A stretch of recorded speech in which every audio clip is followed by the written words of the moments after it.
नमस्कार. नामदार गोखले चरित्र या पुस्तकाच्या नव्या आवृत्तीच्या प्रकाशनाच्या निमित्ताने इथे जमलेल्या सर्वांचं साधना साप्ताहिक, साधना प्रकाशन, Gokhale institute of politics and economics आणि सर्वंट्स ऑफ इंडिया सोसायटीच्या वतीने मी स्वागत करतो. आजच्या आपल्या कार्यक्रमाचे प्रमुख पाहुणे माजी साधनाचे मान्यवर लेखक हेमंत गोखले, ज्येष्ठ अर्थतज्ञ आणि गोखले कुलगुरू डॉक्टर अजित रानडे आणि साधनाचे संपादक विनोद शिरसाट मंचावर उपस्थित आहेत. कार्यक्रमाला सुरुवात करण्यापूर्वी मी या सर्व मान्यवरांचं स्वागत करण्याची विनंती साधनाचे हितचिंतक सुरेश गोरे सरांना करतो. सुरुवातीला हेमंत गोखले सर.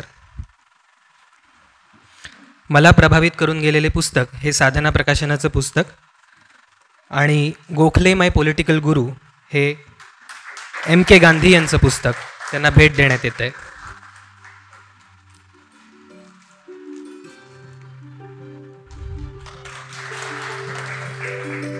डॉक्टर अजित रानडे.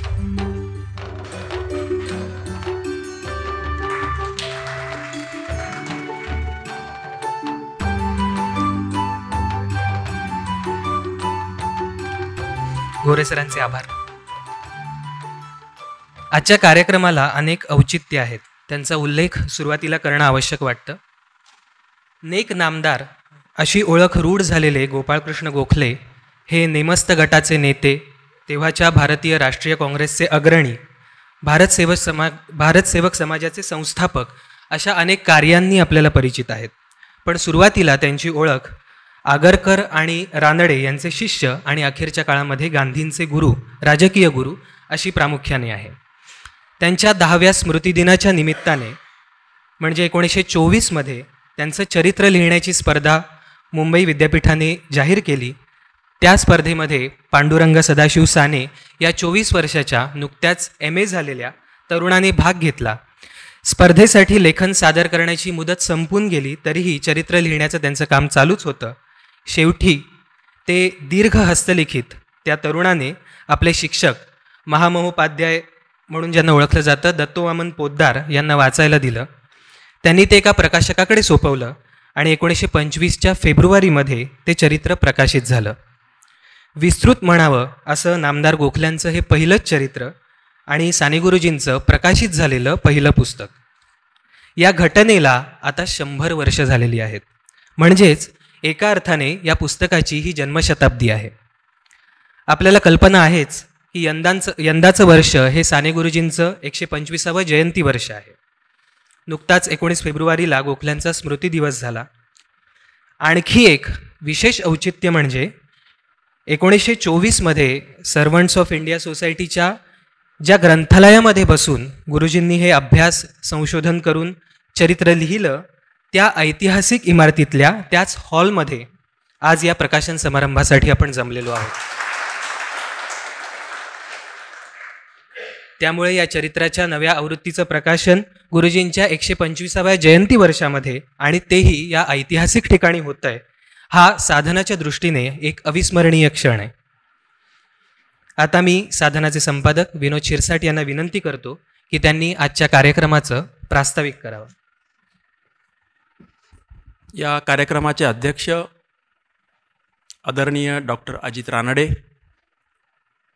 आजच्या या कार्यक्रमाचे प्रमुख पाहुणे माजी न्यायमूर्ती हेमंत गोखले, या छोट्या परंतु ऐतिहासिक सभागृहामध्ये उपस्थित असलेले मान्यवर आणि मित्र हो.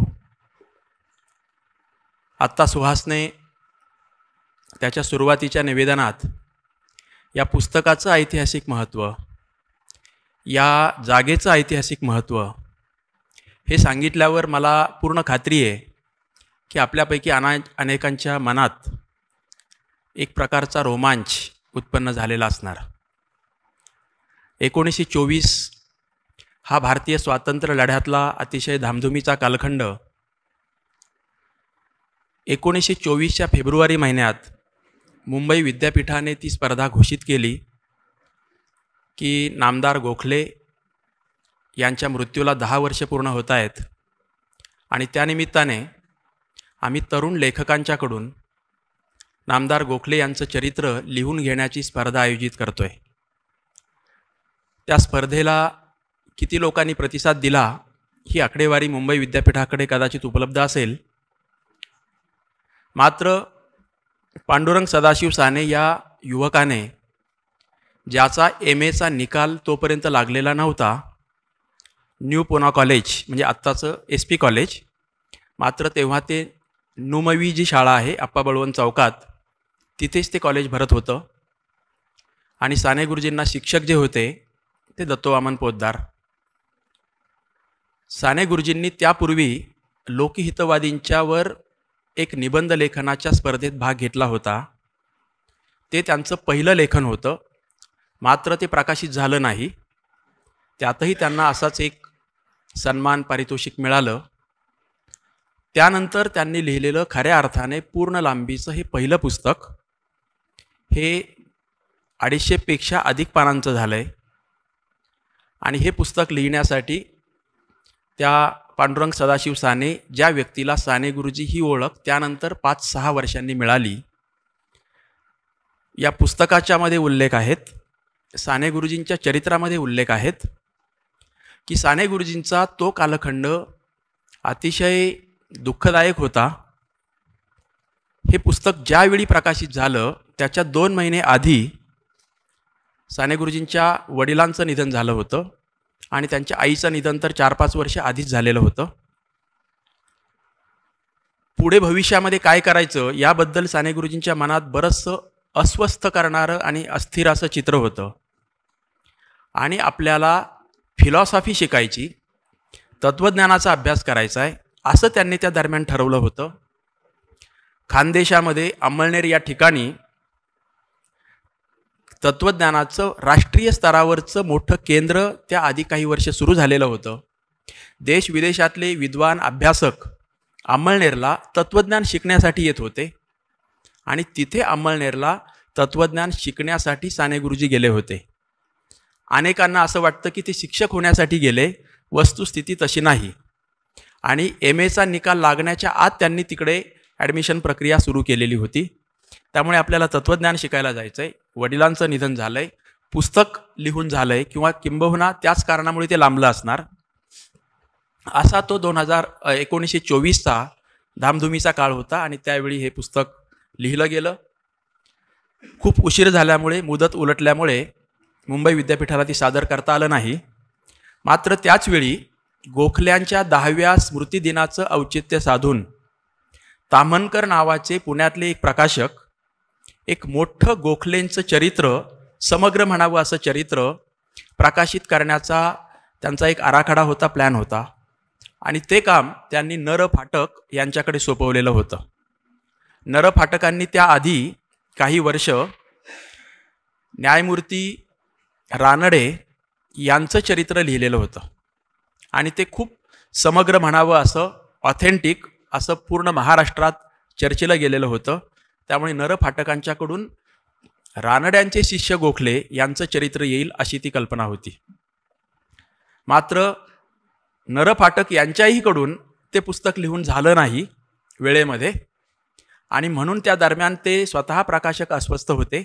काय करावं असं जुळून आलं की ह्या दोन्हीच्या मधला दुवा दत्तोवामन पोद्दार होते. ते म्हणाले की नर फाटक यांचं चरित्र लिहून झालेलं नाही, तुमची खूप इच्छा आहे आणि साने गुरुजींनी लिहिलेलं चरित्र आहे, मात्र ते मुंबई विद्यापीठाला पाठवता आलेलं नाही, ते आपण प्रकाशित करावं. मग स्वतः दत्तोवामन पोद्दारांनी त्याला प्रस्तावना लिहिली आणि ज्या नर फाटकांचं चरित्र लिहून झालेलं नाही, गोखले चरित्र, मात्र काम चालू आहे, त्या नर फाटक यांना सांगितलं की तुम्ही याचं विहंगावलोकन करणारा एक अभिप्राय, विस्तृत अभिप्राय लिहा. नर फाटकांनी या पुस्तकाला लिहिलेला अभिप्राय आणि ग्रंथकर्त्याची आणि ग्रंथाची ओळख असं दत्तोवामन पोद्दार यांनी लिहिलेला लेख दोन्ही समाविष्ट करून ते पुस्तक जे प्रकाशित झालंय, ताम्हनकरांनी म्हणजे पहिल्या आवृत्तीच्या प्रकाशकांनी त्याच्या खाली जी तारीख टाकली ती तारीख आहे 27 फेब्रुवारी 1925. याचा अर्थ एकच होतो की त्या दिवशी ते पुस्तक छापायला गेलं किंवा त्या दिवशी ते पुस्तक प्रकाशित झालं. पुस्तक प्रकाशनाच्या कार्यक्रमाची नोंद कुठे नाही झाला किंवा झाला नाही. पण 27 फेब्रुवारी 1924, आज आपण 1925 ती तारीख आहे आणि आज आपण 24च्या 27 फेब्रुवारीला आहोत, म्हणजे बरोबर 99 वर्ष. याचा अर्थ या पुस्तकाचं हे शताब्दी वर्ष आहे. 100 वर्षापूर्वी ते लिहून झालेलं आहे. अशा या पुस्तकाचं प्रकाशन गोखले इन्स्टिट्यूटमध्ये व्हावं. गोखले इन्स्टिट्यूटचे कुलगुरू स्वतः अजित रानडे उपस्थित असतील तर जास्त चांगलं, म्हणून आम्ही हा प्रस्ताव इन्स्टिट्यूटकडे दिला. आमचा मित्र शार्दूल आणि रानडे सर यांच्याशी आम्ही संपर्क केला आणि त्यांनी हा सगळा कार्यक्रम जुळवून आणला. एवढंच नाही तर या ठिकाणी 3 हॉल आहेत. शेजारी जो आहे तो काळे हॉल आहे, डावीकडच्या एका बिल्डिंगमध्ये एक दुसरा मोठा हॉल आहे आणि हा एक हॉल आहे. 3ही हॉल दाखवले. मात्र शार्दूलने गेल्या आठवड्यात जेव्हा या हॉलचं महत्त्व सांगितलं आणि मला हा संदर्भ माहीत होता की सर्वंट्स ऑफ इंडिया सोसायटीच्या ग्रंथालयात जिथे गोखले स्वतः त्यांची पण स्टडी रूम होती, तेही येऊन बसत होते आणि साने गुरुजींनी इथेच बसून कागदपत्र असतील, पत्रव्यवहार असेल, पुस्तकं असतील, हे सगळं अभ्यासून ते पुस्तक लिहिलं आहे. म्हणून आम्ही या ऐतिहासिक ठिकाणाची निवड केली. त्यामुळे मला गोखले इन्स्टिट्यूटला आणि सर्वंट्स ऑफ इंडिया सोसायटीला मनपूर्वक धन्यवाद दिले पाहिजेत, साधना प्रकाशन आणि साधना साप्ताहिक या दोन्हीच्या वतीने. आत्ता इतकं प्रास्ताविक पुरेसं आहे. मात्र त्या साने गुरुजींनी जे पहिलं पुस्तक इथे बसून लिहिलं, पुढच्या 25 वर्षाच्या काळात जवळपास 125 पुस्तकं लिहिली. साने गुरुजींनाही जेमतेम 50 वर्षांचं आयुष्य लाभलं. नामदार गोखल्यांना 49 वर्षांचंच आयुष्य लाभलं. आणि ती गुरु शिष्यांची परंपरा जर आपण पाहिली, न्यायमूर्ती रानडे यांचे शिष्य गोखले, गोखले हे माझे राजकीय गुरु आहेत असं गांधी म्हणत होते आणि गांधी हे साने गुरुजींच्यासाठी दैवत होतं. ही जर आपण साखळी पाहिली तर हे पुस्तक, हा कार्यक्रम, याचं महत्त्व आपणा सर्वांच्या दृष्टीने विशेष आहे. त्यामुळे तुम्ही सर्वजण आलात, तुम्हा सर्वांना मनपूर्वक धन्यवाद देतो. रानडे सरांचं अध्यक्षीय भाषण होईल आणि त्याआधी गोखले सर पूर्ण पुस्तक वाचून आलेत. गोखले सरांचं गेल्या वर्षी आम्ही जे पुस्तक प्रकाशित केलं, विप्लवी बांगला सोनार बांगला, बांगलादेशामध्ये ते त्यांच्या वयाच्या 20मध्ये गेले, लॉचे स्टुडंट असताना गेले.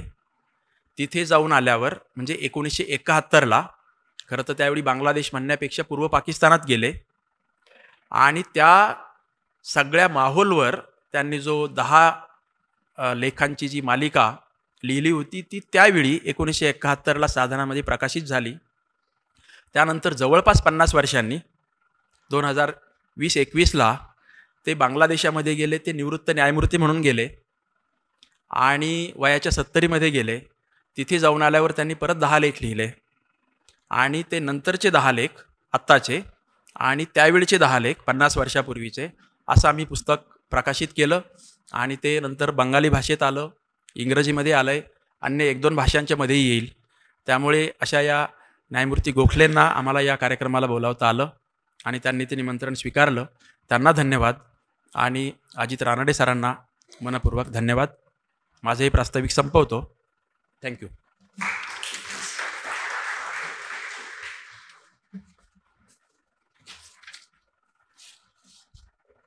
यानंतर लगेचच आपण या पुस्तकाचं प्रकाशन करणार आहोत. मी मान्यवरांना विनंती करतो की त्यांनी गोखले चरित्राचं प्रकाशन करावं.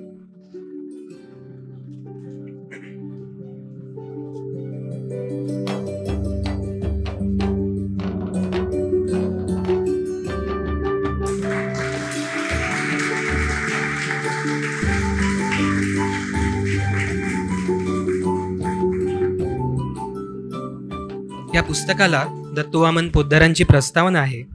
त्यात त्यांनी 24व्या वर्षी गुरुजींनी लिहिलेल्या या चरित्राकडे कुठल्या परिप्रेक्ष्यातून पाहिलं गेलं पाहिजे याविषयी एक परिच्छेद लिहिलेला आहे.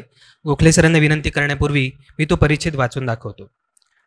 टिळकांना व कदाचित गोखल्यांना राजमान्य राजेश्री साने यांनी त्यांच्या कारकिर्दीच्या अखेरीला पाहिले असेल.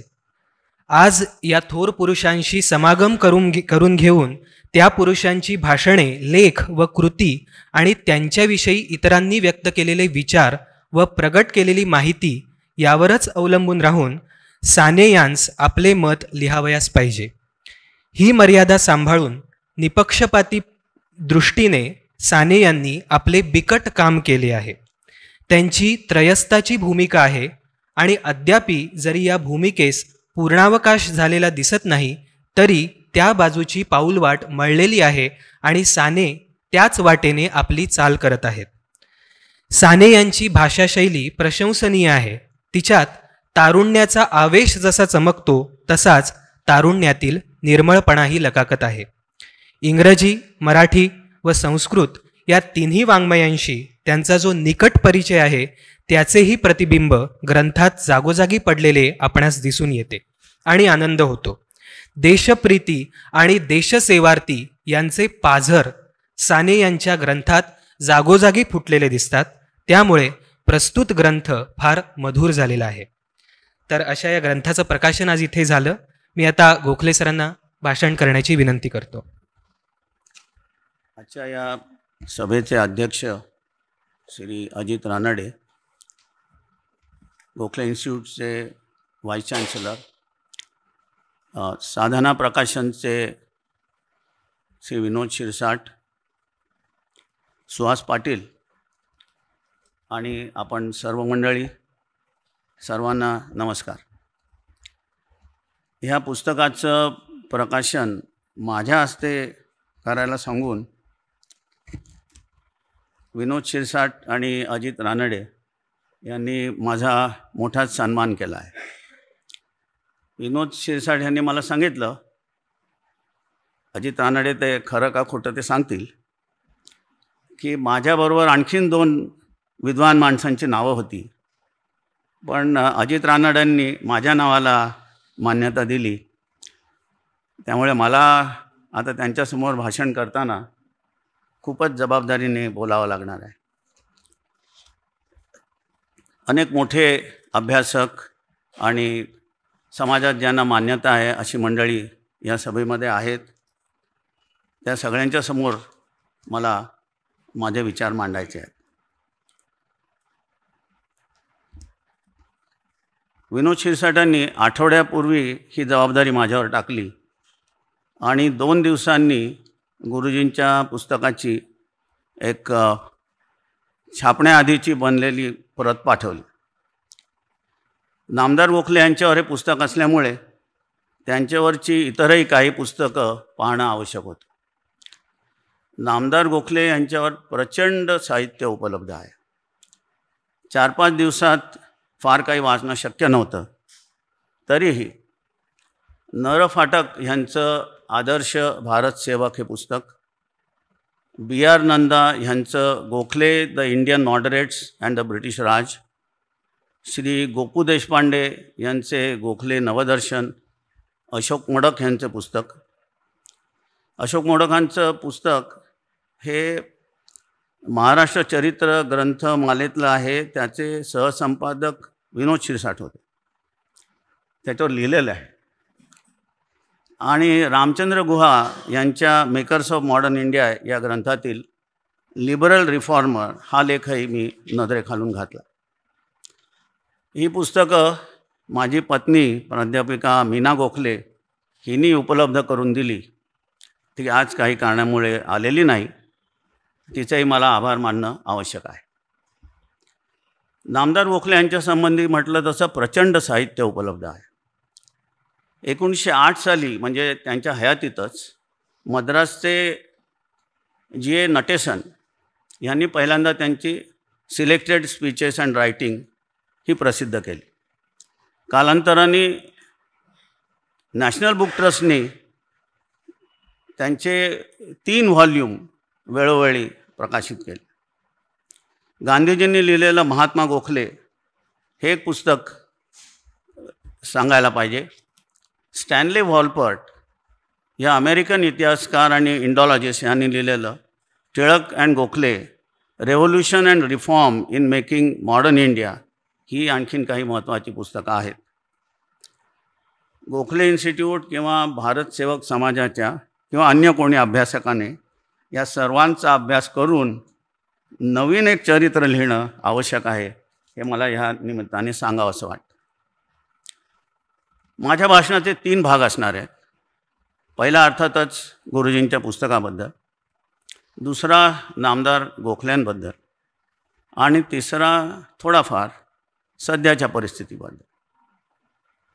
गुरुजींचं पहिलं मोठं पुस्तक आणि नामदार गोखले यांचं तसं म्हटलं तर पहिलं महत्त्वाचं चरित्र गोखले गेल्यानंतर 10 वर्षांनी लिहिलं गेलेलं आहे.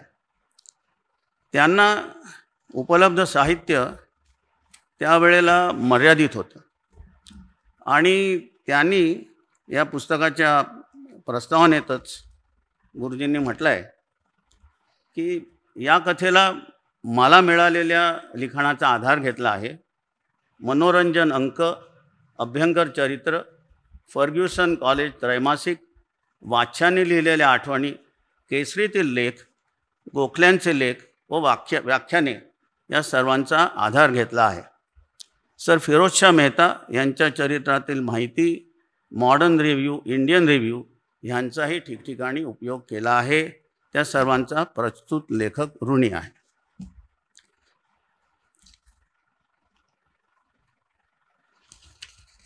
या पुस्तकानंतर गुरुजींनी जवळजवळ 125 पुस्तकं लिहिली. भारतीय संस्कृती, श्यामची आई, सुंदर पत्र ही त्यातली प्रसिद्ध, हे आपल्यातल्या बहुतेक जाणकारांना माहीतच असणार.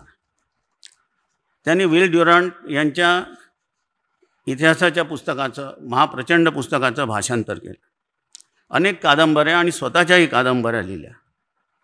गुरुजींची भाषा रसाळ आणि अंतःकरणाला भिडणारी होती. तिची एक झलक आपल्याला या पुस्तकामध्ये दिसते. 2च उदाहरणं देतो. पुष्कळ सांगता येईल, पण वेळेच्या मर्यादेमध्ये 2 उदाहरणं ह्यातली.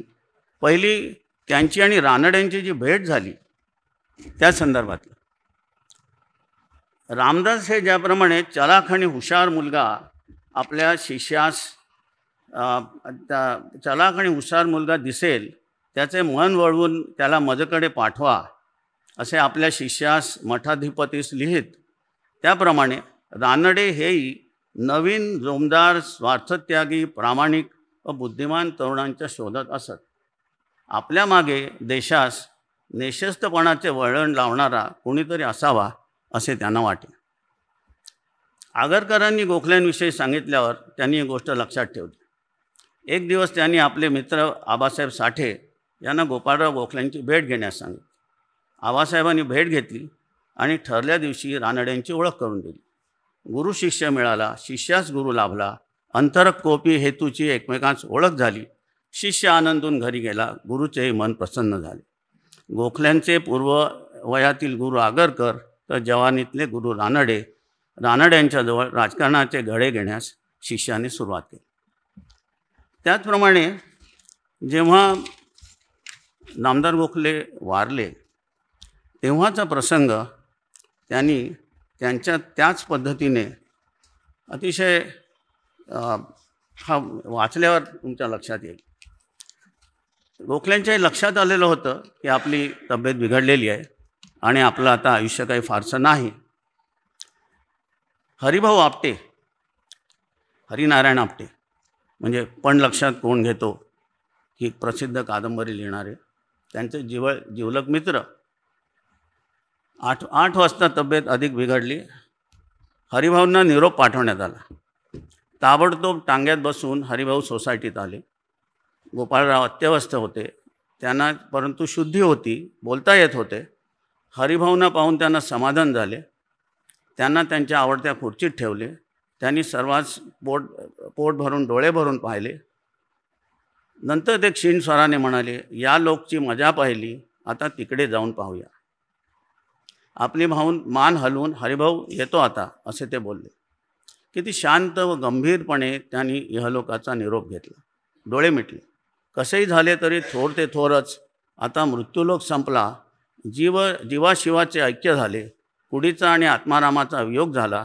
चैतन्य विलीन झाले. तेथील देखावा अत्यंत करुणास्पद होता. गहिवर आणणारा होता. पत्थराला सुद्धा त्यावेळी पाझर फुटला असता, दगडाचे सुद्धा पाणी झाले असते, कठोर वृत्तीच्या माणसाच्या डोळ्यासही पाणी आले असते.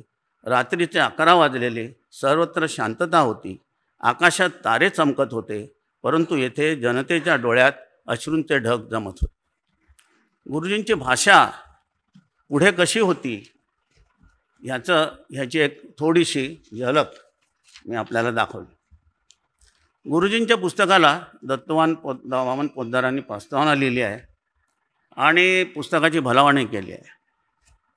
दत्तवामन पोद्दारांच्या जागरामुळे हे पुस्तक प्रकाशित झालं. कधीकधी चरित्र लेखक ज्याचं चरित्र लिहितात त्याचे भक्त असतात किंवा त्याचे विरोधकही असतात. त्यांच्या लिखाणाला त्यामुळे मर्यादा येते. गुरुजींनी हे टाळलं आहे, हे दत्तवामनांनी मुद्दामून त्यांच्या प्रस्तावनेत लिहिलं आहे. त्यानंतर अर्थातच पुढे गोपाळकृष्ण गोखलेंबद्दल दत्तवामनांनी त्यांच्या प्रस्तावनेत बाकी पुढे लिहिलं आहे. नरफाटक यांनी या पुस्तकाला विहंगावलोकन लिहिलं आहे. नरफाटक हे स्पष्ट वक्ते होते. टिळक आणि गोखले यांचे अनेक बाबतीत तीव्र मतभेद होते. आपल्याला ज्ञातच असेल की समाज सुधारणा आधी का स्वातंत्र्य आधी आणि अशा अनेक विषयांवरती आणि अनेक प्रसंगांमध्ये त्यांचे मतभेद झाले होते. हे पुस्तक वाचताना असं लक्षात येतं, म्हणजे गुरुजी हे पुढे सर्व प्रकारच्या सुधारणांच्या बाजूचे, पंढरपूरचं मंदिर सर्व समाजासाठी उघडून घेणारे, पण इथं मात्र गुरुजींची भूमिका ही टिळकांच्या बाजूची आहे. गुरुजींनी मांडलेल्या मतांमध्ये पक्षपाताचा भाग बराच आढळतो असं फाटकांनी काही उदाहरणं देऊन लिहिलं आहे. काही ठिकाणी गुरुजींची भाषाही हे दाखवणारी आहे. गोखलेंच्या शेवटच्या काळामध्ये जहाल आणि मवाळ पक्षामध्ये समझोता करण्याचा प्रयत्न झाला. ठरावाचा मसुदा बनवला होता, परंतु गुरुजी लिहितात, गोखल्यांची बुद्धी फिरली, टिळकांमध्ये त्यांना काळे बेरे दिसून आले. ही भाषा गुरुजी अन्यथा त्यांनी लिहिली नसती, पण इथं लिहिलेली आहे. नंतर या पुस्तकात अर्थातच गोखल्यांचं बालपण, शिक्षण, राजकीय कारकीर्द, काउन्सिलमधली त्यांची कामगिरी, बंगालची फाळणी, Surat Congress, servants of India सोसायटीची स्थापना, इंग्लंडला त्यांनी दिलेल्या भेटी, त्यांची आफ्रिकेतली कामगिरी आणि त्यांची अखेर, आणि शेवटी गुणदोष मीमांसा अशी अनेक प्रकरणं आहेत. ह्याच्याबद्दल मात्र फाटक लिहितात आणि ते म्हणजे ते थोडं सांगायला पाहिजे. शेवटी ते असं लिहितात, जिथं गोखले आणि टिळकांची तुलना नाही अशा भागात सान्यांनी केलेली गोखल्यांच्या कामगिरीची वर्णनं वाचकांना निसंशय रमणीय वाटतील. मराठी वाङ्मयातील एक उणीव त्यांनी भरून काढली आहे, त्याबद्दल त्यांचे आणि प्रकाशकांचे अभिनंदन. म्हणजे जिथे त्या दोघांच्यामध्ये कॉन्फ्लिक्ट आहे तेवढा भाग सोडून बाकी सर्व पाठकांना ठीक वाटलं.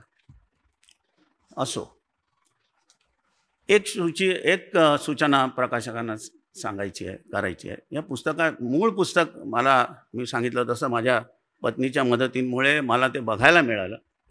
त्या पुस्तकाच्या शेवटी सूची होती आणि ह्या पुस्तकात ती सूची काढण्यात आलेली आहे. तर माझी प्रकाशकांना विनंती आहे की ती आत्ता जेवढ्या कॉप्या झाल्या त्या झाल्या, पण पुढच्या कॉप्यांमध्ये ती सूची घ्यावी. कारण पुस्तक वाचताना सगळेच जण काही हे 263 पानांचं पुस्तक वाचतीलच असं नाही, पण साधारण आपली पद्धत असते की सूचीमध्ये जाऊन बघावं की तिथे जिनांबद्दल काय म्हटलं आहे, टिळकांबद्दल काय म्हटलं आहे, मग त्याच्यावरून आपण त्या पानांकडे जातो. आणि दुसरं, मूळ पुस्तकामध्ये मला एक विशेष असं लक्षात आलं की प्रत्येक पानावरती त्या पानावरती काय आहे त्याचं हेडिंग होतं. आता ही पद्धत आता बंद झालेली आहे, पण तीसुद्धा मला फार चांगली वाटली. म्हणजे संबंध पान न वाचता त्याच्यात काय आहे ह्याची तुम्हाला तिथं कल्पना येते, अर्थातच हे इथं नाही. हे पुस्तकाबद्दल सांगितल्यानंतर आता मी गोखलेंच्याकडे वळतो. गोखल्यांना 49 वर्षांपेक्षाही कमी आयुष्य मिळालं. 1866 ते 1915 हा त्यांचा काळ हा महाराष्ट्र आणि भारताच्या इतिहासातला एक महत्त्वाचा काळ आहे. 1857चं बंड त्यावेळेला शमलेलं होतं, त्यांचा जन्म झाला त्याच्या आधी. 1861 साली काउन्सिल स्थापन झाली होती. 1864 साली कलकत्ता, मुंबई आणि मद्रास ही हायकोर्ट स्थापन झाली होती. 1885 साली इंडियन नॅशनल काँग्रेसची स्थापना झाली. गोखले हे रानडे पंथाचे. त्यांनी 20 वर्ष फर्ग्युसन कॉलेजमध्ये इंग्रजी आणि अर्थशास्त्राचं अध्यापन केलं. नंतर पूर्णपणे राजकारणात पडल्यानंतर मुंबई प्रांताच्या काउन्सिलमध्ये आणि नंतर इम्पिरियल काउन्सिलचे ते सदस्य झाले. त्यांची काउन्सिलमधली जी भाषणं आहेत ती अतिशय अभ्यासपूर्वक आहेत. जे खरे असेल त्याचा आग्रह धरणार आणि स्वतःची सुद्धा चूक झाली तर ती कबूल करणार ही त्यांची वृत्ती होती. 3 वेळा ते इंग्लंडला जाऊन आले. पहिल्यांदा 1897 साली वेल्बी कमिशन समोर साक्ष देण्यासाठी. इंग्लंड आणि भारत ह्यांच्यामधली खर्चाची वाटणी हा त्या कमिशन समोरच्या 3 विषयातला एक विषय होता. म्हणजे आज जसं आपल्या फेडरल सिस्टीममध्ये केंद्र सरकार इन्कम टॅक्स आणि बरेच रेव्हेन्यू गोळा करतं आणि मग त्याचं वाटप केंद्र आणि राज्यांमध्ये आणि सर्वच राज्यांमध्ये कसं करायचं, मग त्याच्यासाठी फायनान्स कमिशन असतं. आणि मग काही राज्य म्हणत असतात की आम्हाला पैसे बरोबर मिळत नाहीत. तसंच भारताला पुरेसा पैसा दिला जात नाही ही तक्रार गोखल्यांनी तिथे मांडलेली आहे. सैन्य, पोलीस, रेल्वे, मुलकी कारभार ह्याच्यावरचा खर्च हा ब्रिटिश अधिकाऱ्यांना पोचण्यासाठी आहे. हिंदी प्रजेला त्याचा फायदा होत नाही हे त्यांनी दाखवून दिलं. ते ज्या वेळेला ते तिथं गेले होते त्याच वेळेला पुण्यामध्ये प्लेगची साथ आली होती आणि इथून भारतातून त्यांचे मित्र इथं काय होतं आहे, काय चाललं आहे याची माहिती त्यांना तारा पाठवून किंवा किंवा पत्र पाठवून असं देत होते. त्यावेळेला त्यांना असं सांगण्यात आलं की इथं हे गोरे सोजीर हे घराघरामध्ये जाऊन प्लेगवरती कंट्रोल करण्यासाठी जातात आणि लोकांना त्याचा त्रास होतो, स्त्रियांना त्रास दिला जातो. आणि इतक्या टोकापर्यंत की 2 स्त्रियांशी वाईट वागलं गेलं, त्यातल्या एकीने किंवा दोघांनी आत्महत्या केल्या वगैरे. हे जेव्हा गोखल्यांना कळलं, तिथे सांगण्यात आलं, तेव्हा त्यांनी त्याचा निषेध केला. इंग्लंडमधले राज्यकर्ते काही साधेसुधे नव्हते. त्यांनी लगेच इथल्या त्यांच्या कलेक्टर आणि ह्या सगळ्या अधिकाऱ्यांना निरोप पाठवले की बाबा हे काय आहे, असं काही झालं आहे आणि रँड साहेबाचा खून झाला या सगळ्या प्रकरणामध्ये. तर हे सगळं काय आहे, हे खरं आहे का? आणि इथून त्यांनी आणि थोड्या भारतीय लोकांच्या पुराव्यासकटही कळवलं की असं काही झालेलं नाही. तर ते कळवल्यामुळे गोखल्यांची पंचायत झाली आणि त्यामुळे त्यांना तिथं माफी मागावी लागली. त्यांनी माफी मागितल्यानंतर इथे पुण्यातल्या मंडळींनी त्यांच्याविरुद्ध काहूर उठवलं की तुम्ही आधी एक बोललात आणि आता माफी मागता. म्हणजे त्यांचे विरोधक तर होतेच ना. तर त्यांनी त्याचा इश्यू केला. 1901 साली न्यायमूर्ती रानडेंचा मृत्यू झाला. 12 जून 1905ला सर्वंट्स ऑफ इंडियाची सोसायटीची स्थापना झाली.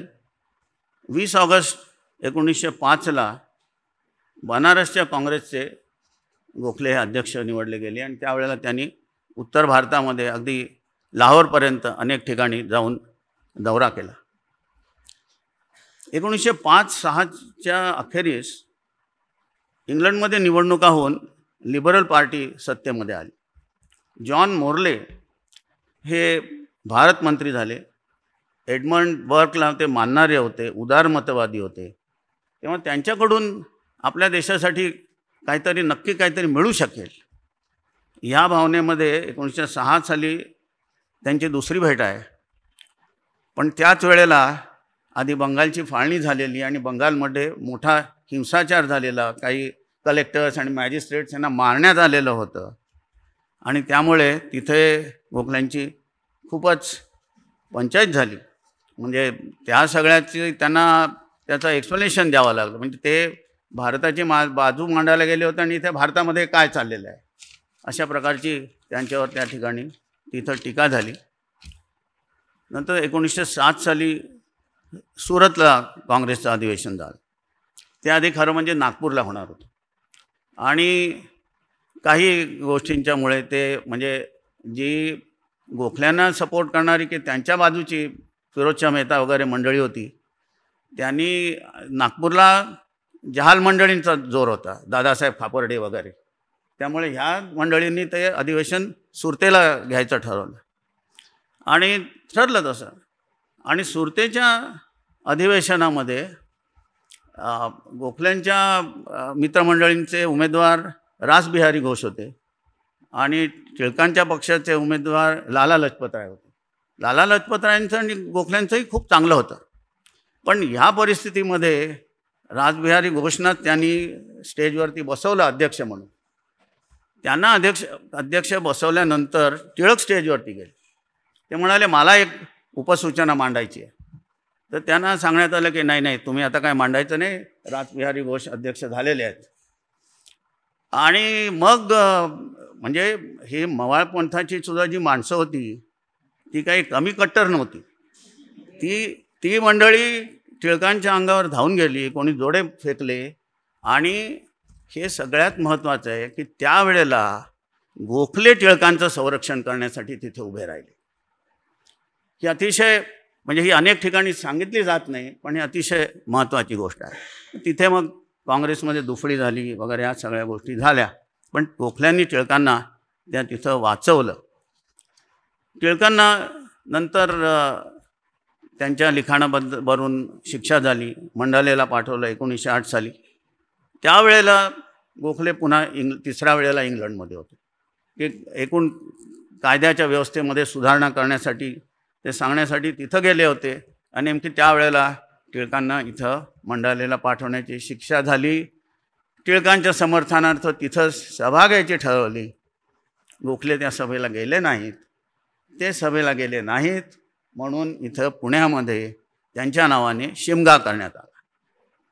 शिमगा म्हणजे त्यावेळेला जे मेळे भरत असत त्या मेळ्यांमध्ये त्यांच्याविरुद्ध अतिशय गलिच्छ अशा प्रकारची गाणी प्रसृत करण्यात आली की गोखल्यांनीच टिळकांना जणू काही जेलमध्ये पाठवलं अशा प्रकारे त्यावेळेच्या गाण्यांमध्ये सगळं सांगण्यात आलं होतं. गोखल्यांनी त्या बाबतीमध्ये एक फौजदारी केस दाखल केली काही अशा मेळ्यांमधल्या लोकांच्या विरुद्ध.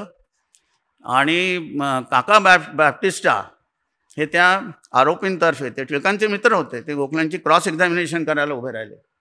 आणि मग पण जो आरोपी होता त्यानेच माफी मागितली आणि त्यामुळे ते प्रकरण पुढं गेलं नाही.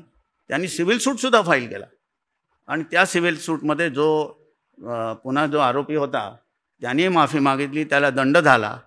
तर हे असं एक त्याच्यातून झालेलं एक प्रकरण. 1910 साली मधल्या काळामध्ये गांधीजी हे आफ्रिकेमध्ये मोठं काम करत होते आणि गांधीजींनी 1910 साली गोखल्यांना आफ्रिकेला बोलावलं.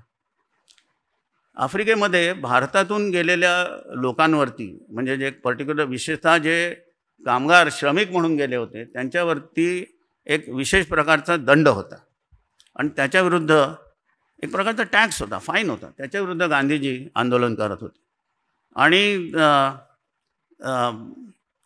त्याला गांधीजींना सपोर्ट करण्यासाठी गोखले तिथे गेले. अनेक ठिकाणी त्यांनी भाषणं केली आणि नंतर मला ते बी आर नंदांचं पुस्तक द्या. नंतर इम्पिरियल काउन्सिलचे सदस्य म्हणून हे बी आर नंदांच्या पुस्तकातलं मी वाचतो आहे. In February 1910, Gokhale successfully piloted a resolution through the Imperial Legislative Council calling for a ban on recruitment of indentured labor. The time has come not merely for making representations, observed Gokhale, the time has come for retaliation.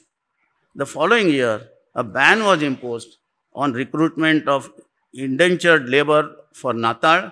6 years later, it was extended to labor intended for all overseas colonies.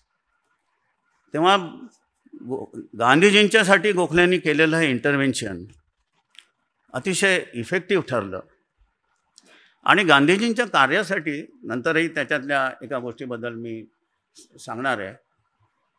भारतामध्ये मुंबईमध्ये विशेषतः वेळोवेळी सभा घेऊन गोखल्यांनी त्यांच्या कामासाठी fund गोळा केला आणि तो पाठवण्याची व्यवस्था केली.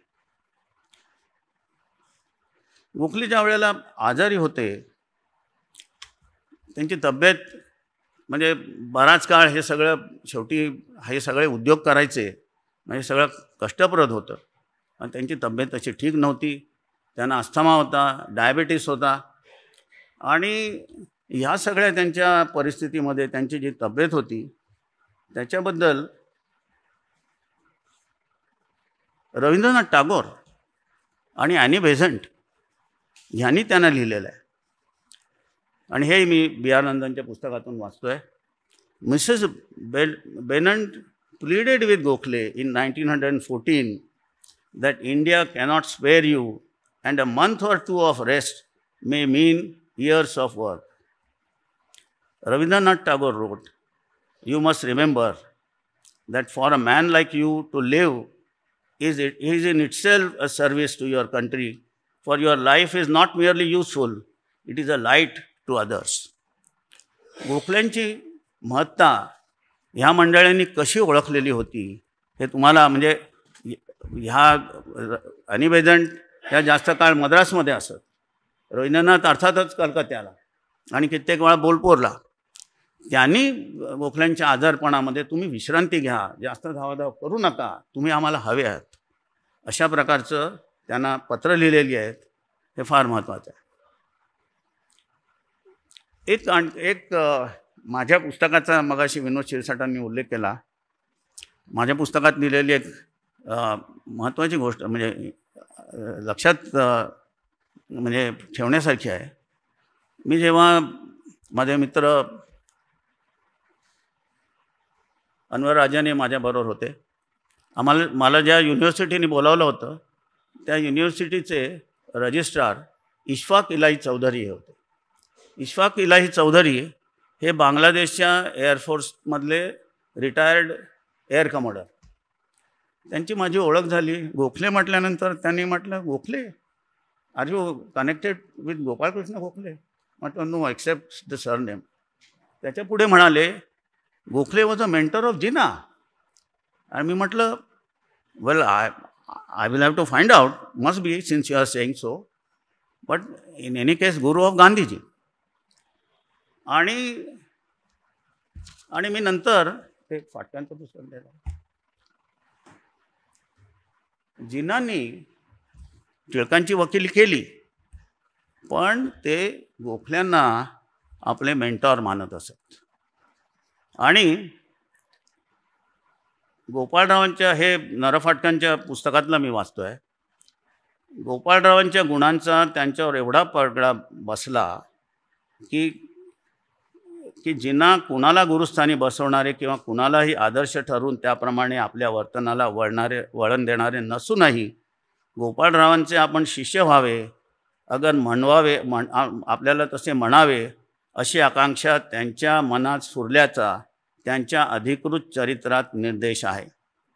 जिना वरिष्ठ कायदेमंडळाचे सभासद झाल्यावर त्यांच्या गाठीभेटीची विचारविनिमयाची सवड वाढली आणि गोपाळरावांच्या गुणामहात्म्याने ह्या भावनावश न होण्या पुरुषाची श्रद्धा उचंबळून आपण मुसलमान समाजातील गोखले व्हावे असे शब्द त्यांच्या तोंडून उमटले. आणि जिनांच्या चरित्रात गोपाळरावांच्या संदर्भाने संदर्भाला चिरंतन स्थान लाभलेले आहे.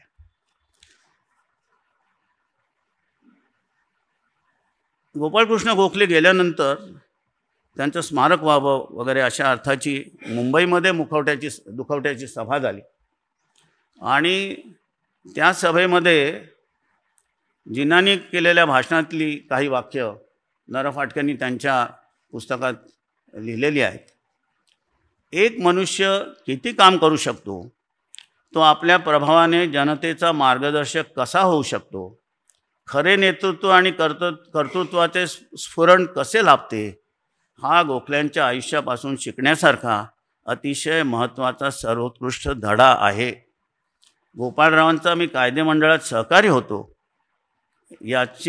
याची मला सानंद व स्वाभिमान धन्यता वाटते.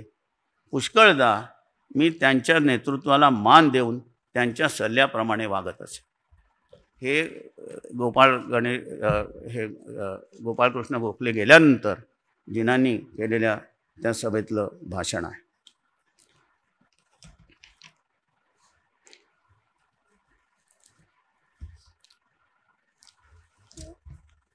कलकत्त्याच्या गोपाळकृष्ण गोखल्यांच्या वास्तव्यामध्ये जगदीशचंद्र बोस, जे वनस्पतीशास्त्रातले महान संशोधक, कशी ह्या मंडळींची निरनिराळ्या क्षेत्रांमध्ये ओळख आणि समज होती हे पाहण्यासारखं आहे. जवाहरलाल नेहरू आईन्स्टाईनला गेले तर जरूर भेटायचे. वास्तविक दोघांची क्षेत्र वेगळी, पण ही समज तेव्हाच्या आपल्या नेतृत्वामध्ये होती. तर जगदीशचंद्र बोसांच्याकडे त्यांची आणि रवींद्रनाथ टागोरांची भेट झाली, ओळख झाली, मैत्री झाली. तिथंच त्यांची सरला राय ह्या त्यांच्या नात्यातल्या एका कार्यकर्त्या तरुणीची, सरला राय, सरोजिनी नायडू आणि भगिनी निवेदिता, या तिघींची कलकत्त्यामध्ये त्यांची ह्या सगळ्या मंडळीमध्ये भेट आणि मैत्री झाली. या सरला राय ह्या देशबंधू चित्तरंजन दासांची चुलत बहीण. आणि माझ्या पुस्तकात मी तेही लिहिलेलं आहे की शेख मुजीब यांच्या सरकारमधले पहिले कायदेमंत्री, त्यांनी लिहिलेल्या पुस्तकामध्ये त्यांनी बंगालचे तेव्हाचे मुस्लिम मुख्यमंत्री, पंतप्रधान, त्यांच्या ह्याच्यातलं वाक्य कोट केलेलं आहे शहीद सुरावर्दींचं, की जर देशबंधू सत्यरंजन दास अधिक जगले असते, ते कदाचित या देशाची फाळणी त्या भागातली तरी टळली असते, हे ते लिहित आहेत.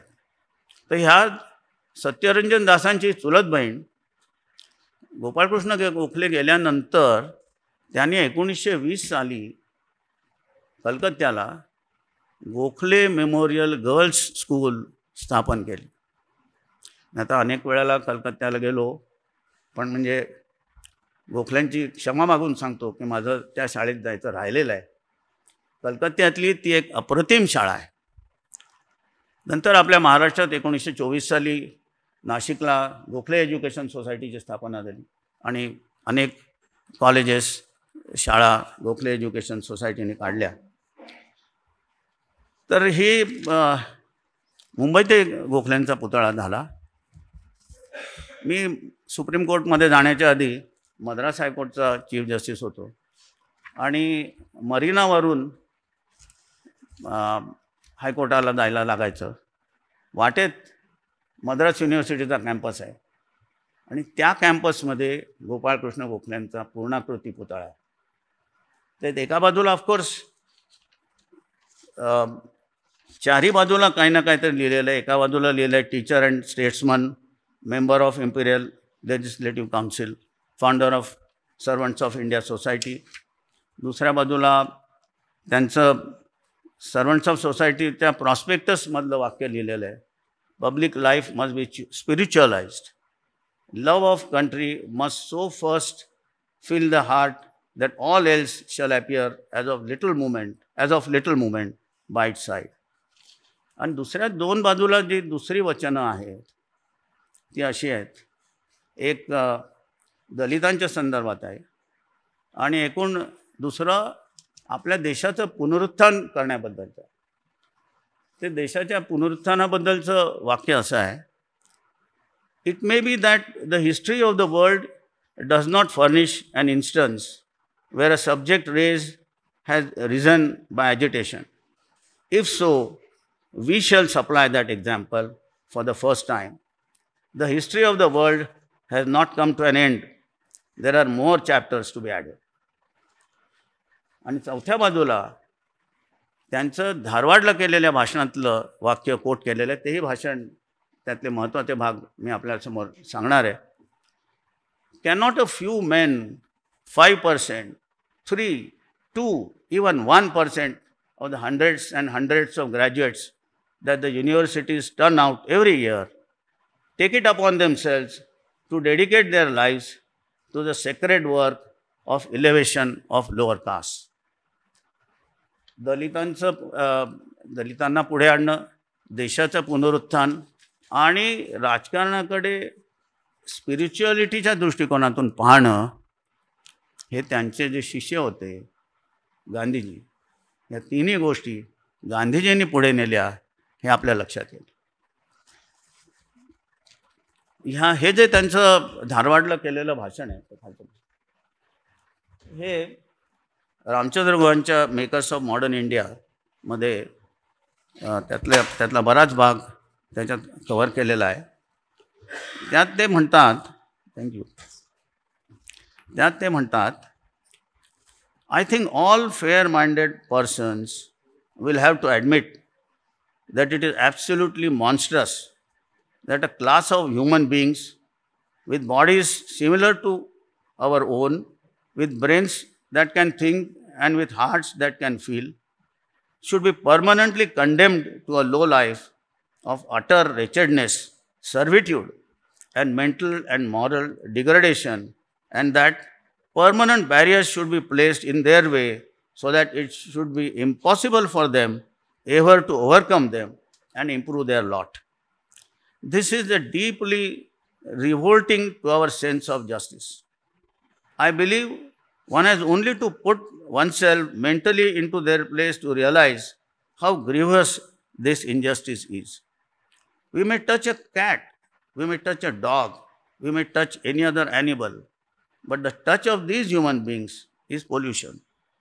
And so complete is now this mental degradation of these people that they themselves see nothing in such treatment to resent, that they acquiesce in it as though nothing better than that was their due. हे भाषण त्यांनी 1903 मध्ये धारवाडला केलेलं आहे. 1903 मध्ये ते बोलत आहेत. आपण 2024 मध्ये आहोत आणि अजूनही आपल्या देशात काय चालतं हे आपल्या सगळ्यांना माहिती आहे. एक या संदर्भात झालं ते देऊन टाकतो. एक मिनिट. या संदर्भात एक महत्त्वाचं सांगण्यासारखं आहे, ते म्हणजे गोपाळकृष्ण गोखले यांनी विठ्ठलरामजी शिंदेंच्या कार्यामध्ये त्यांना मदत केली. डिप्रेस्ड क्लासेस मिशन हे जे वीरा शिंदेंनी काढलेलं होतं, त्यांना वेळोवेळी मदत करणं, आर्थिक मदत.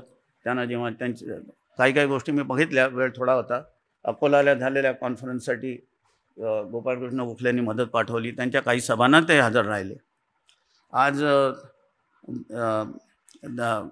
गोमा यादव आणि प्राध्यापिका शिवप्रभा घुगरे, त्या माझ्या कॉलेजमधल्या प्राध्यापिका होत्या. 2 स्वतंत्र पुस्तक आहेत त्यांनी वीरा शिंदेंच्या कार्याबद्दल लिहिलेलं आहे. आज आपल्याला या सगळ्यांचा विसर पडलेला आहे.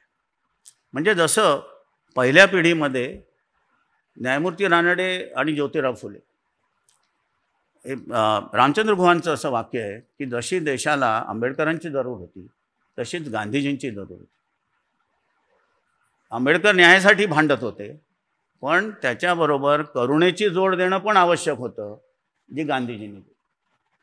अगदी सुरुवातीला ज्योतिराव फुले आणि त्यांच्याबरोबर वेगळ्या क्षेत्रात पण समाजात विचार मांडणारे न्यायमूर्ती रानडे, आणि नंतरच्या काळात गोपाळकृष्ण गोखले आणि वीरा शिंदे.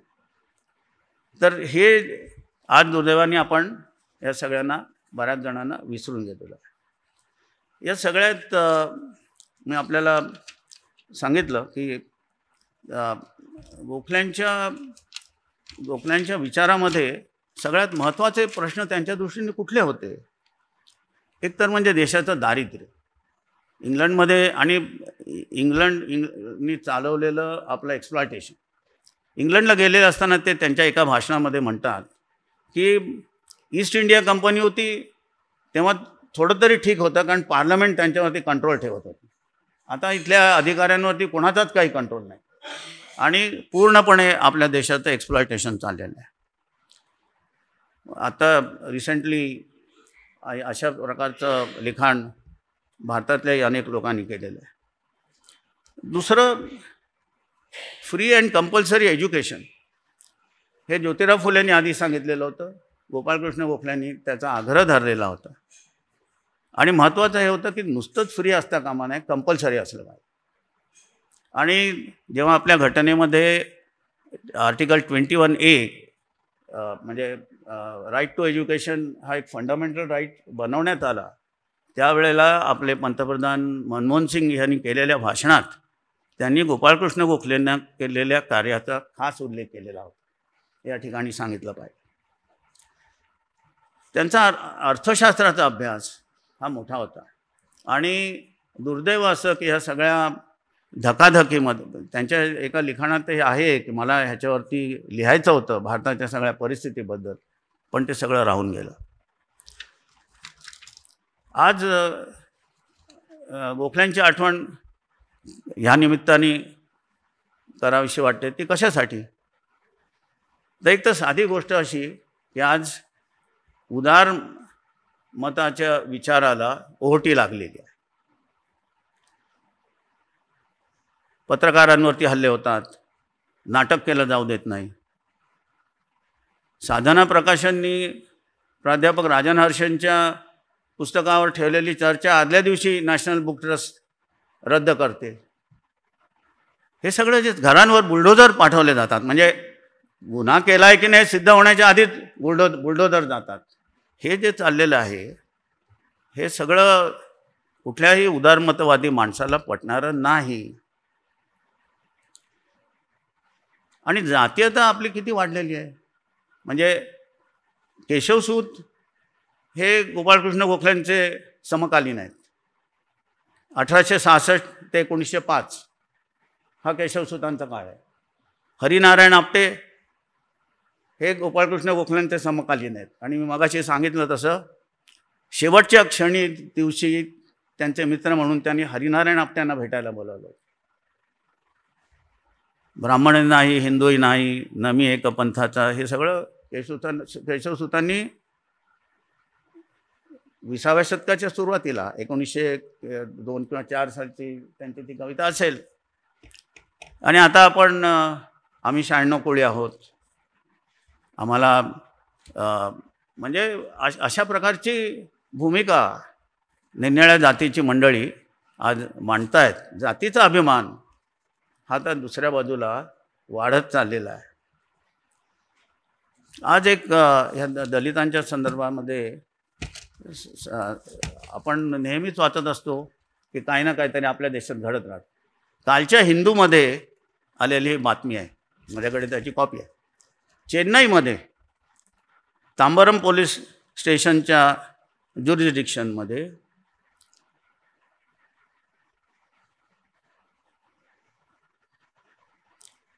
प्रवीण नावाच्या 26 वर्षाच्या दलित मुलाचा 5 जणांनी खून केला. का केला? तर त्यांच्यामधला एक जो होता दिनेश म्हणून, त्याच्या बहिणीशी ह्या प्रवीणनी लग्न केलेलं होतं. आणि हे दिनेश कुठल्या जातीचा होता? हा काही फार मोठ्या उच्चवर्णीय वगैरे तो नव्हता, तो MBC होता. म्हणजे तामिळनाडूमध्ये अदर बॅकवर्ड क्लासमध्ये मोस्ट बॅकवर्ड क्लास अशी एक कॅटेगरी केलेली आहे म्हणजे जी शेड्यूल कास्टपेक्षा कदाचित थोडी वरती असेल त्या जातीची ती मुलगी होती. तिच्याशी शेड्यूल कास्टच्या मुलांनी लग्न केलं म्हणून त्या मुलाचा खून करण्यात आला. ही कालच्या हिंदूमधली बातमी आहे. तुम्ही सैराट सिनेमासुद्धा पाहिला असेल, त्याच्यामध्ये अशाच प्रकारची संबंध गोष्ट दाखवलेली आहे. तर हे आज आपल्या देशात अजूनही चाललेलं आहे. शिक्षणाचा आग्रह ज्योतिराव फुलेंनी तेव्हा धरला.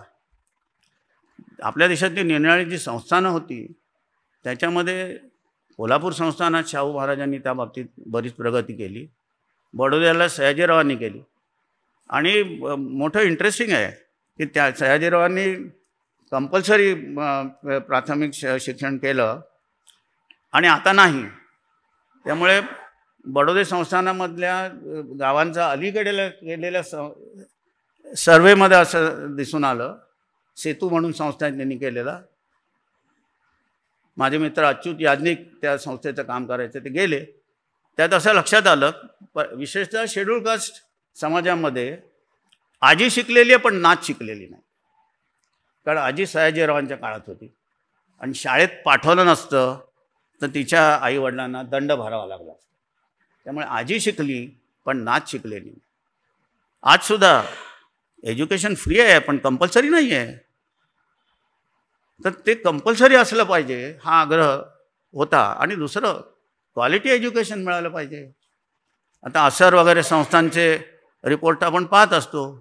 10वीच्या मुलांना 8वीचं गणित करता येत नाही, 4थीच्या मुलांना 1ली 2ऱ्यातलं लिहिता येत नाही, वाचता येत नाही.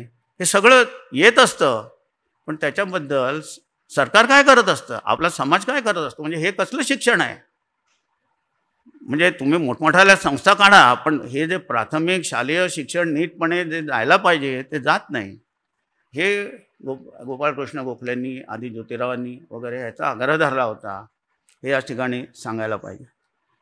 आणि शेतीच्या बाबतीत सुद्धा की शेतकऱ्यांना योग्य ते उत्पन्न मिळालं पाहिजे. वाटेल तसा सारा त्यांच्याकडून सरकारने उकळता कामा नये. हे सगळं हे सुद्धा गोपाळकृष्ण गोखल्यांनी त्यांच्या भाषणामध्ये मांडलेलं आहे. कारण शेतकऱ्याला त्याच्या खर्चातलं योग्य ते उत्पन्न मिळालं पाहिजे.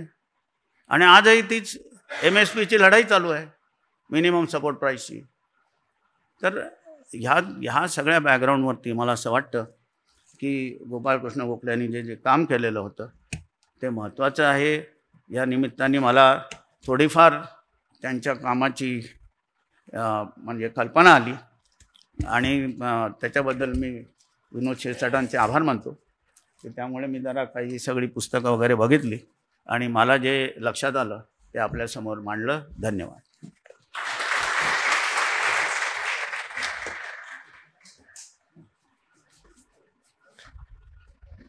गोखले सरांचे आभार.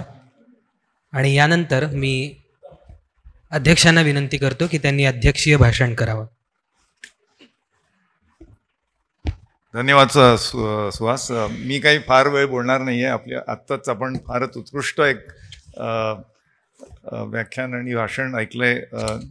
तर आजचे मुख्य अतिथी आणि वक्ते न्यायमूर्ती गोखले, साधनाचे संपादक शिरसाट, सुहास, आपण सर्व श्रोते, मान्यवर, आपण आलात आजच्या संध्याकाळी, आपल्या सगळ्यांचे आभार.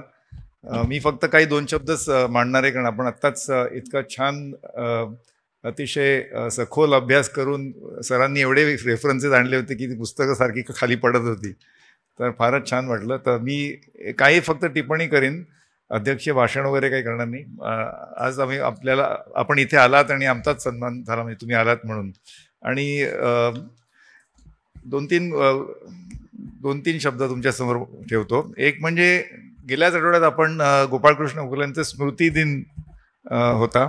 तर त्यानिमित्ताने एक माझ्या म्हणजे तुम्ही B.R. नंदांचा उल्लेख केला तर मला ते त्यांच्या पुस्तकाच्या प्रिफेसमधनं वाचावं असं वाटतंय की त्यांनी गोखल्यांबद्दल काय लिहिलं आहे प्रिफेसमध्ये. Gokhale's political career practically coincided with the first 30 years of the Indian National Congress. जसं ते म्हणाले 1885 साली त्याची स्थापना झाली.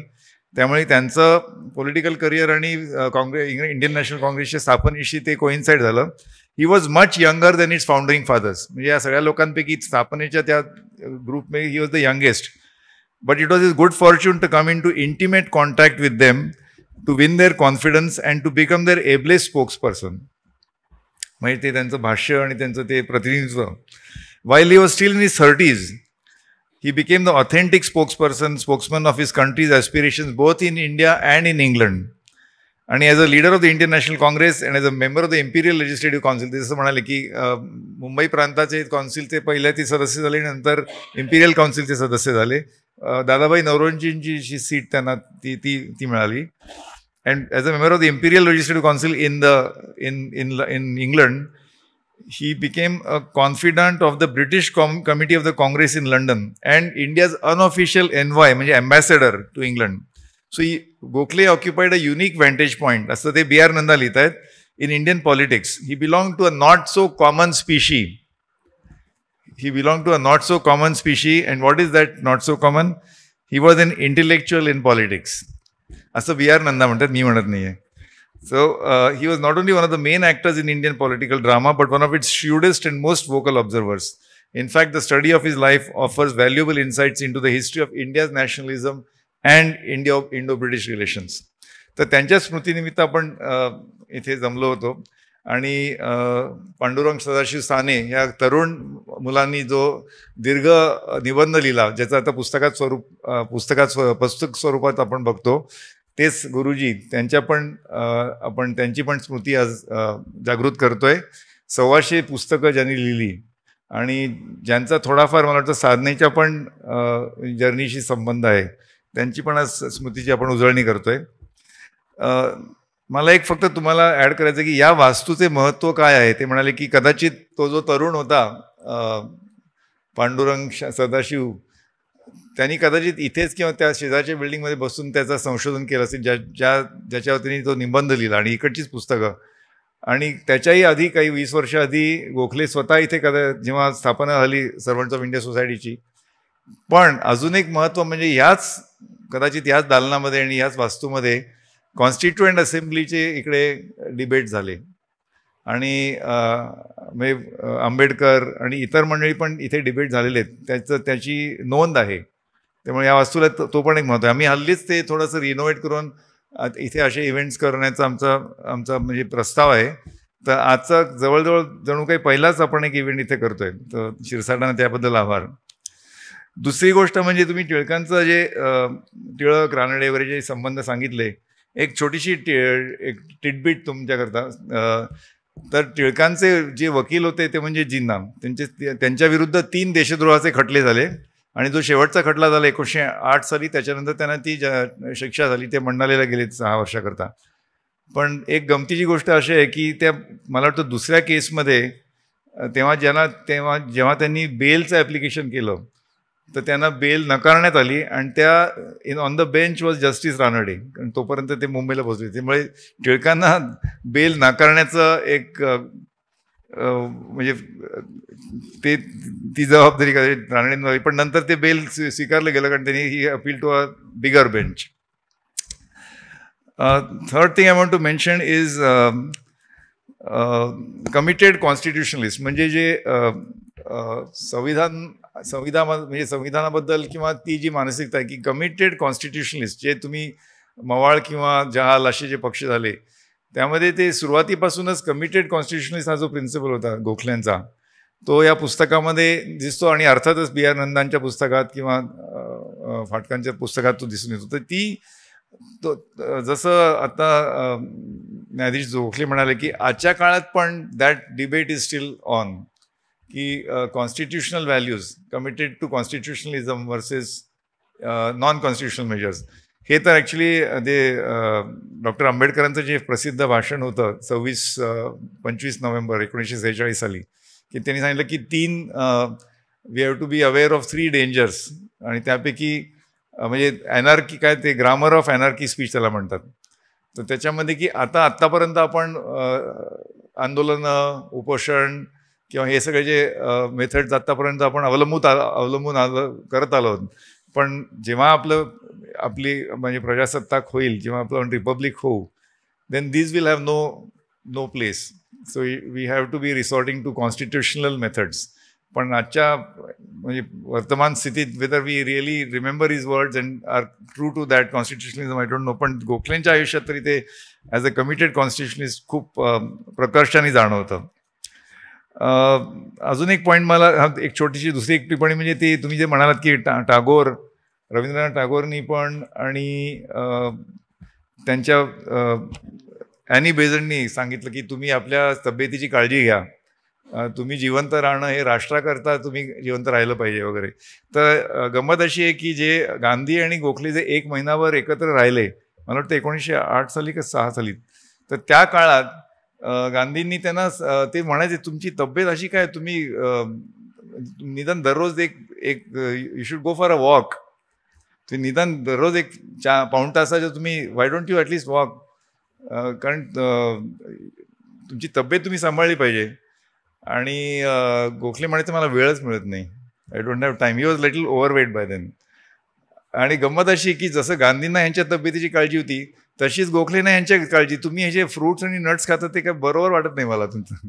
त्यामुळे ते एकमेकांच्या तब्येतीवर नेहमी त्यांची काळजी असायची. So this a very interesting. नाही, गोखल्यांना पण गांधींच्या तब्येतीची काळजी. तेच म्हणजे ते जे फ्रुट्स आणि नट्स खायचे, त्यांचं जे आहाराबद्दलचे ज्यांचे फूड फॅट्स होते ते त्यांना वाटायचं की तुमचं बरोबर नाही, तुमचं पोषण ते it was mutual this. But of course एक 2 गोष्टी मी अजून तुमच्या पुढे मांडतो आणि मग मी माझं भाषण आटोपतो. एक म्हणजे फॉल्ट लाईन्स. म्हणजे आता मी rather than talking about the पुस्तक किंवा गोखले किंवा सानेंबद्दल, की आत्ता जे सर म्हणाले की जातीयवाद, सो आपल्या लोकशाहीची आता म्हणजे इलेक्ट्रल ज्याला आपण म्हणतो डेमोक्रेसी, की लोकशाही आपली जणू काही निवडणुकांच्याच द्वारे आपण ती चालवतो. आणि निवडणुका म्हणजे सगळ्यात be all and end all, म्हणजे सत्तेचं राजकारण ज्याला म्हणतो. तर इलेक्ट्रल डेमोक्रेसीमध्ये काय झालं आहे की बऱ्याच म्हणजे सरासरी आपल्याकडे 50 ते 55% मतदान होतं. आणि एवढी चुरस असते की सपोज 4 पक्ष असतील किंवा 4 गट असतील, तर त्यांच्यामध्ये एवढी चुरस होते की 55/4 म्हणजे साधारण 13 ते 13.5% जर मतदान झालं तुमच्या बाजूने, तर 13.5च्या ऐवजी 14% झालं किंवा 15% झालं तर तुमचा विजय नक्की असतो. तर म्हणजे तर त्यामुळे काय होतं आहे की तुम्हाला you just have to focus on the strong कट्टर बेस. म्हणजे ती 13-14% मतदान तुमच्या बाजूने झालं तर you are almost assured of victory. आणि आपल्याकडे ती जी vote share to seat share जो फॉर्म्युला आहे की तुमच्याकडे 55% मतदान झालं, तुमच्या बाजूने 15% मतं मिळाली तुम्हाला, पण ती पूर्ण सीट तुम्हाला मिळाली त्या मतदारसंघाची. त्यामुळे एकूण राष्ट्रीय पातळीवर किंवा राज्याच्या पातळीवर तुम्हाला समजा तुमच्या बाजूने समजा 25% मतं मिळाली तुम्हाला, एकूण जेवढं मतदान झालं त्याच्यापैकी, किंवा 20%. पण तुमचा seat share could be 50, 55, 70%. So there is a non linear relationship. म्हणजे 2-4% मतदान तुमच्या बाजूने झालं तर 15-20% सीट तुमच्या बाजूने येतात. And that is because of our first past the post system. की आपल्याकडे असं नाही की बहुमत मिळणं म्हणजे ते 13% पण ते बहुमत समजलं जातं. तर मी हा विषय का तुमच्यासमोर आणतोय की जसं सर म्हणाले की जातीयवाद, म्हणजे त्यांनी फुले आंबेडकर यांच्या तिकट रानडे किंवा गोखले असे तुम्ही जे संदर्भ दिलेत, किंवा इवन हना आपटे, पण आपली जी यंत्रणा आहे लोकशाहीची, first past the post system, so that is somewhat मी म्हणेन it is conducive to exploiting the fault lines. These are fault lines in Indian society. हे आपल्याला मान्य करायला लागेल, स्वीकारावं लागेल की फॉल्ट लाईन्स एक्झिस्ट. पण त्या फॉल्ट लाईन्स ॲम्प्लिफाय करणं ॲज अ इन्सेंटिव्ह, ही जी त्याला एक प्रकारचं उत्तेजन मिळतं, आपली जी यंत्रणा आहे, तर ती जोपर्यंत निवडणुकीत तो सुधार येत नाही, म्हणजे निवडणुकीमध्ये सुधार बरेच आपल्याला आणायचे आहेत, पारदर्शकता आणायची आहे, किंवा लोकप्रतिनिधी असे हवेत की ज्यांच्या विरुद्ध काही गुन्हेगारी गुन्हेगारी पार्श्वभूमीचे नसलेले असावेत वगैरे वगैरे. पण त्यातूनचा ही एक हा जो रिफॉर्म आहे की you can only appeal to a narrow base and still win. तर त्याच्याकरता जो सुधार, तो अगदी एक सोपा सुधार आहे. विषय सर तुम्हाला सांगतो की फ्रेंच पद्धतीमध्ये असं असतं की समजा 4-5 लोक स्पर्धेमध्ये असले तर नंबर 1 आणि नंबर 2 मध्ये रन ऑफ होतो. जोपर्यंत तुम्हाला 51% मतदान होत नाही, म्हणजे जितक्या लोकांनी मतं टाकली, म्हणजे मतदान केलं, त्याच्यापैकी जर 51% तुम्हाला मतं नसतील तर मग ते फेर मतदान होतं. तर हे जर आपण अशी छोटासा रिफॉर्म जर आणलं तर कदाचित या जातीयवादामध्ये आपल्याला थोडा, that is one more factor. मी असं म्हणत नाही की फक्त लोक याच्यामुळेच आपल्यामुळे अजूनही जातीयवाद इतक्या प्रकर्षाने जाणवतो. शेवटचा पॉईंट माझा असं आहे की तुम्ही जे म्हणालात देशप्रेम, मला वाटतं या शेजारी जी टेकडी आहे त्या टेकडीवर 5 मंडळी चढून गेली वरती 1905 साली 12 जूनला पहाटे कदाचित सकाळी गेले आणि त्यांनी तिथे शपथ घेतली. म्हणजे तेव्हा त्या सर्वंट्स ऑफ इंडिया सोसायटीची स्थापना झाली आणि त्याच्यामध्ये ते जसं म्हणाले की committed to social reform, committed to education आणि देशप्रेम. मी असं मानतो की मॉडर्न इंडियामध्ये, आधुनिक भारतामध्ये कमिटेड टू सोशल रिफॉर्म ह्याचं जर सेक्युलर ऑर्गनायझेशन असेल तर servants of India society must be the first one. कारण राष्ट्रीय स्वयंसेवक संघ 20 वर्षानंतर त्याची स्थापना झाली. म्हणजे त्यांचं पण कदाचित त्यांचे पण ऑब्जेक्टिव्ह समाज सुधार वगैरे असतील. तर सो देशप्रेम जो हा शब्द आहे, तर I just want two point out की ॲक्च्युली तुम्ही जर त्यांचं म्हणजे त्यांची मूल्य जर बघितलीत किंवा त्यांच्या वाचनातनं, त्यांच्या लेखणीतनं, तर उदारमतवाद आणि राष्ट्रवाद. सो फॉर गोखले उदारमतवाद ऑलवेज केम अहेड ऑफ राष्ट्रवाद. हा एक खूप महत्त्वाचा मला पॉईंट मांडावा असं वाटतो की liberalism is more important in nationalism. See, national boundaries were born or drawn from the times of Bismarck. म्हणजे कदाचित ते modern nation state is not more than 300 years, म्हणजे 300 वर्ष. हा जो आपण ज्या लाईनी काढतो, म्हणजे काय म्हणतात, दगडावरची किंवा जमिनीवरच्या रेखा करतो आणि मग ही तुझी जमीन, ही माझी जमीन, हे इंडिया, हे पाकिस्तान, हा जो कॉन्सेप्ट आहे कदाचित 300-350 वर्षाचाच आहे. Where liberalism is much older. So गोखलेंच्या याच्यामध्ये मला अगदी खूप राहून जाणवतं की लिबरलिझम कम्स बिफोर नॅशनलिझम. आणि याच्यावर टागोरांचं पण बरंच वक्तव्य म्हणजे आहे, लिखाण आहे, वक्तव्य आहे. So I think it's important to remember this while we remember Gokhale, we remember आणि सान्यांचं पुस्तक की देशप्रेम तर होतंच, देशाकरता म्हणजे त्यांनी ही स्थापना केली सर्वंट्स ऑफ इंडिया सोसायटी. त्यांचा संबंध एवढ्याशा कमी आयुष्यामध्ये इतक्या गोष्टी एक माणूस करू शकतो, हे विलक्षण, अतिशय म्हणजे अविश्वसनीय जणू काही त्यांचं कार्य होतं. अजूनही आपल्याला म्हणजे किती लोकांनी त्यांच्याबद्दल लिहिलेलं आहे. तुम्हाला आश्चर्य वाटेल की जस्ट 4 वर्षापूर्वी एका स्विस बाईनी, स्वित्झर्लंडच्या बाईनी त्यांचं पूर्ण चरित्र लिहिलेलं आहे. आणि ती बाई म्हणजे तिची मला वाटतं PhD थिसिसच तिने याच्यावर केला आहे. तर ती मुंबईला आली होती आणि चौपाटीच्या तिकडे हिंडताना तिला गोखल्यांचा पुतळा दिसला. तर ती म्हणे मग कोण आहे ग्रस्त. मग तिने थोडं करता करता मग तिने संबंध प्रबंध पुस्तक आहे तिचं. म्हणजे even today people are discovering Gokhale.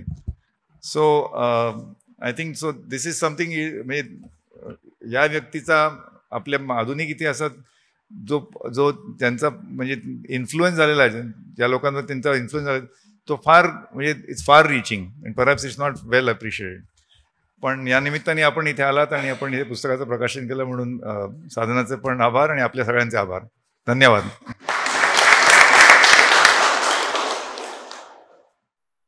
कार्यक्रमाचा समारोप आपण करत आहोत. मी आजच्या आपल्या दोन्ही मान्यवरांचे आभार मानतो, गोखले सरांचे आणि रानडे सरांचे, की त्यांनी आपला बहुमूल्य वेळ या कार्यक्रमासाठी दिला. त्याचप्रमाणे गोखले इन्स्टिट्यूट आणि सर्वंट्स ऑफ इंडिया सोसायटीचे आभार, की त्यांच्यामुळे हा कार्यक्रम या ऐतिहासिक ठिकाणी आपल्याला करता आला. गोखले संस्थेचे शार्दूल सर आणि आकाश यांच्याशिवाय या कार्यक्रमाचं नियोजन शक्य नव्हतं, त्यामुळे त्यांचे आभार. आणि सर्वात शेवटी आपण सर्वजण इथे आलात आणि या एका ऐतिहासिक कार्यक्रमामध्ये साधनासोबत सहभागी झालात, त्याबद्दल आपल्या सर्वांचे आभार. धन्यवाद.